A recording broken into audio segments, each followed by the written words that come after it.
اس کے بعد اگر کوئی فرق نہ پڑے تو اور دو دوائیں ہیں جن کا ذکر ملتا ہے، ایک تھوجا، ہاں اونچی طاقت میں، اور ایک تھائرائڈنم جو گلینڈ کی اس کی خرابی سے پیدا ہوتی ہے۔ اس کے یہ جو گلینڈ ہے یہاں کا تھائرائڈ، اس کی خرابی سے بہت سی ایسی ٹاکسن بنتی ہیں جو عورتوں اور مردوں کے ان گلینڈز پر بھی اثر انداز ہوتی ہیں جو ان کے نارمل فنکشننگ کے لیے ضروری ہیں۔ یعنی وہ گلینڈ جو ایسی سیکریشنز بنائیں جس سے عورت کی صفات قائم رہیں،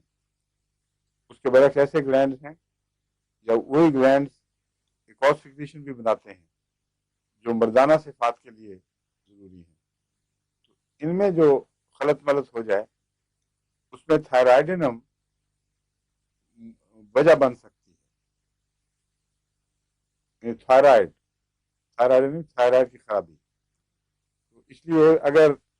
اس کی علامتیں ہوں کہ شاید تھائرائڈ کی خرابی ہو تو اس میں تھائرائڈ کا علاج ہونا چاہیے، لیکن تھائرائڈنم بھی ڈاکٹر بتاتے ہیں وہ تھائرائڈ کے علاج کے لیے ایک اچھی دوا ہے۔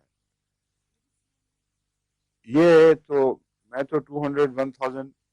cm تک بھی جاتا ہوں، لیکن چھوٹی طاقت میں نہیں۔ تو اب یہ ڈیپینڈ کرتا ہے، میرے خیال میں جہاں سی پی ایم میں تو سی ایم ہی ضروری ہے، کئی اور ایسی وجوہات ہیں جس میں وہ چھوٹی میں اتنا کام نہیں کرتی، لیکن یہ جو ہے دوا اس میں غالباً 200 سے شروع کر کے دیکھا جائے 1000 پھر اوپر جائے، ہو سکتا ہے مفید ہو، اور تھوجا 200 یا اوپر۔